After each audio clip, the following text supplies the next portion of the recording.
सरबजीत कौर पंजाब से जाती है पाकिस्तान और ये खबर आती है, फिर कुछ महीने बाद पता चलता है कि वो सरबजीत कौर से नूर हुसैन बन चुकी हैं और उन्होंने नासिर हुसैन से शादी कर लिया है।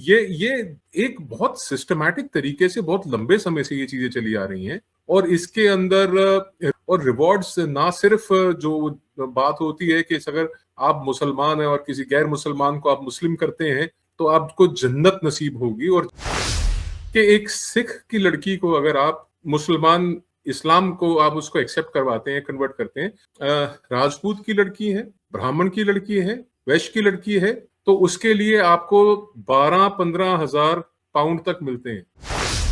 हमारे बच्चे ये कहते हैं कि ये हमारे को दिया गया कि सभी धर्म बराबर है, और अगर इन बातों से हम छोटी उम्र में ही अगर अपनी बच्चियों को वाजे करा दें कि साहब ये उनका कल्चर है। तो दोस्तों, आज की वीडियो काफ़ी इंटरेस्टिंग और काफ़ी इन्फॉर्मेटिव है।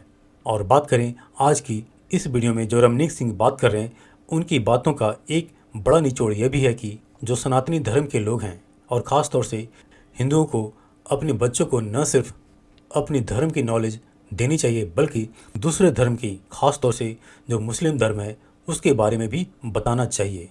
क्योंकि जिस मुद्दे पे रमनीक सिंह जो इस वीडियो में बात कर रहे हैं वो है कि दुनिया भर के साथ साथ और ख़ास तौर से भारत में तो बहुत ही ज़्यादा, जिनमें मेजॉरिटी जो हिंदू लड़कियां हैं मुसलमानों से शादी करके अपना धर्म परिवर्तन करके मुस्लिम बन जाती है। तो दोस्तों आइए पहले जो रमनीक सिंह की जो बातें पहले उसको सुन लेते हैं।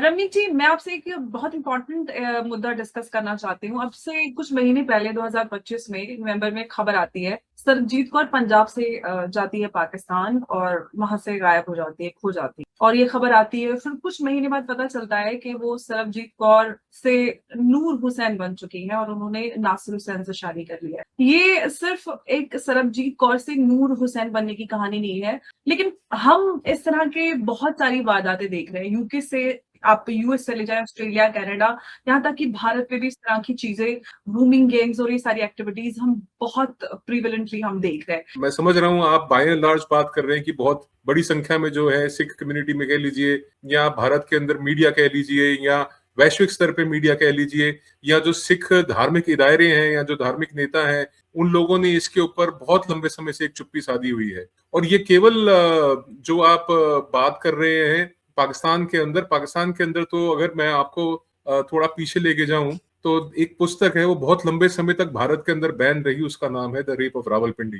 तो उसके अंदर जो रियल अकाउंट्स हैं किस प्रकार से तशद्दुद किए गए सिखों के ऊपर खास तौर पे, तो ये एक बहुत सिस्टमैटिक तरीके से बहुत लंबे समय से ये चीजें चली आ रही हैं। ये हो रहा है एक इंडस्ट्रियल स्केल के ऊपर, और इसके अंदर रिवॉर्ड्स जो हैं वो शुमार हैं।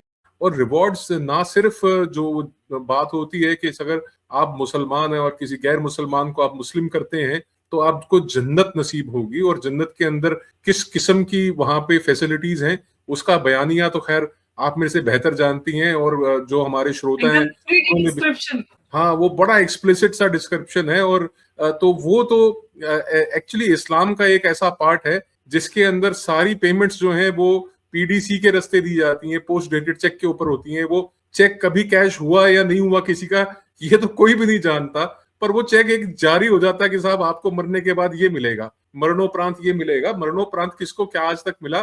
जन्नत से किसी का फोन, तार, चिट्ठी, ईमेल, वीडियो कॉल किसी का आज तक नहीं आया। तो it's a bundle of lies, basically एक झूठ का, एक प्रपंच का जो एक जाल है बुन के, उसके अंदर चाहे वो लोगों को, मैं आपको कहता हूं कि तलवार के जोर पे, झूठे प्यार के जोर पे, व्यापार के जोर पे, या विचार के जोर पे आप किसी को उसके मत से अपने मत में ला सकते हैं। तो सनातन संस्कृति की जो बात करेंगे आप, चाहे वो हिंदू हैं, बौद्ध हैं, जैन हैं, सिख हैं, हम लोगों का विचार हमेशा से ये रहा कि हम विचार के माध्यम से लोगों को अपने साथ जोड़ें।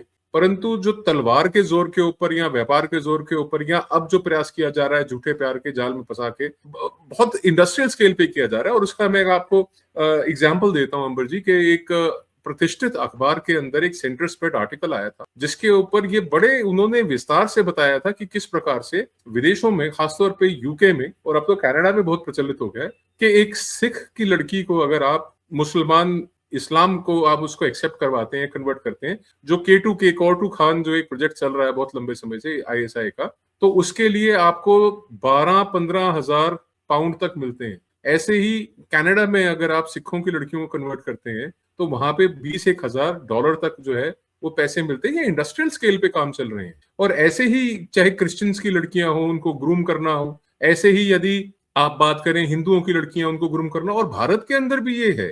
और उत्तर प्रदेश के अंदर एक समय तक तो ये था कि राजपूत की लड़की है, ब्राह्मण की लड़की है, वैश्य की लड़की है, या किसी और सिख की लड़की है, तो उसको कन्वर्जन के लिए आपको क्या इनाम दिया जा रहा है। जो हमारी संस्कृति है, हमारी संस्कृति में हम कहते हैं यत्र नारीषु पूजन्ते रमते तत्र देवता, और दूसरी तरफ महिलाओं को केवल एक उपभोग की वस्तु बनाई जाती है।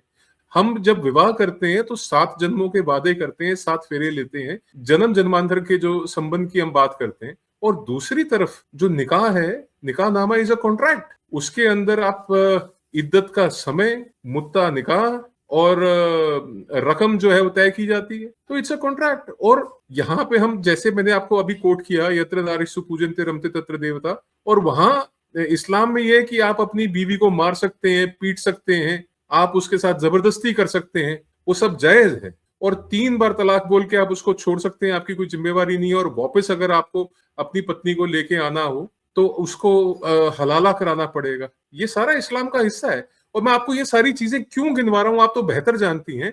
मैं इसलिए गिनवा रहा हूं कि ये हमारी कमी रही, ये सिखों की कमी रही है, सनातनियों की कमी रही है कि हमने अपनी बच्चियों को छोटी उम्र से इस्लाम के बारे में ये सारी बातें नहीं बताई। नहीं, हमारे बच्चे यही सोचते हैं कि जिस प्रकार से हमारे विचार में, हमारे धर्म में, हमारे समाज में महिलाओं की इज्जत है, वैसे ही शायद इस्लाम में होगी। ऐसा नहीं है। वहां महिला केवल एक उपभोग की वस्तु है। और इस्लाम में तो यहां तक है कि आपको गुलाम रखना जायज है, गुलाम को बेचना खरीदना जायज है।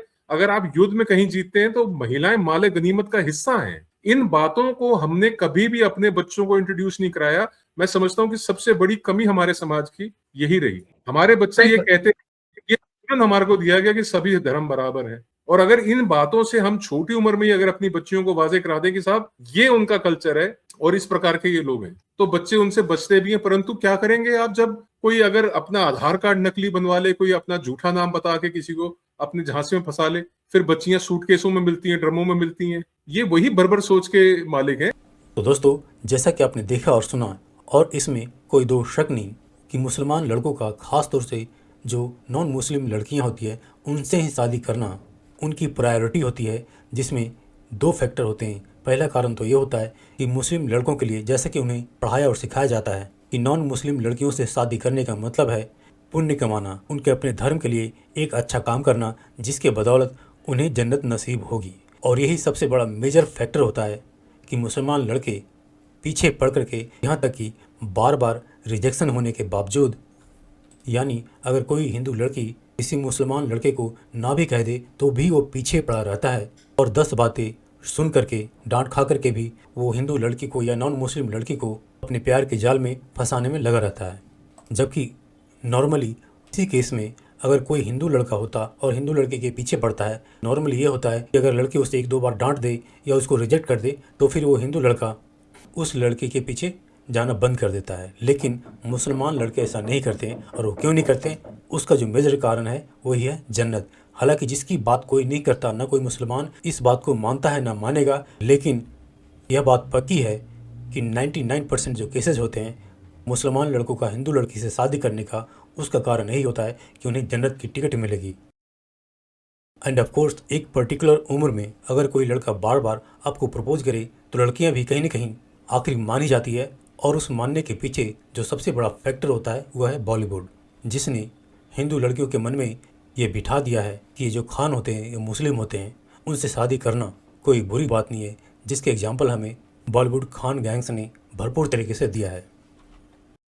जो बॉलीवुड में अगर हम देखें तो जितने भी खान हैं, नवाजुद्दीन सिद्दीकी, नसरुद्दीन शाह, यहाँ तक कि लेट इरफान खान और ऑफ कोर्स सलमान खान, आमिर खान तो आप जानते ही हैं। और हद तो यह है कि ये जो आमिर खान है उसको 1 नहीं 2 नहीं 3 बार उसको सिर्फ हिंदू ही लड़की मिली शादी करने के लिए। सैफ अली खान को 2 बार देखिए। इसके साथ साथ जोरा भास्कर को देख सकते हैं, शत्रुघ्न सिन्हा की बेटी को देख सकते हैं,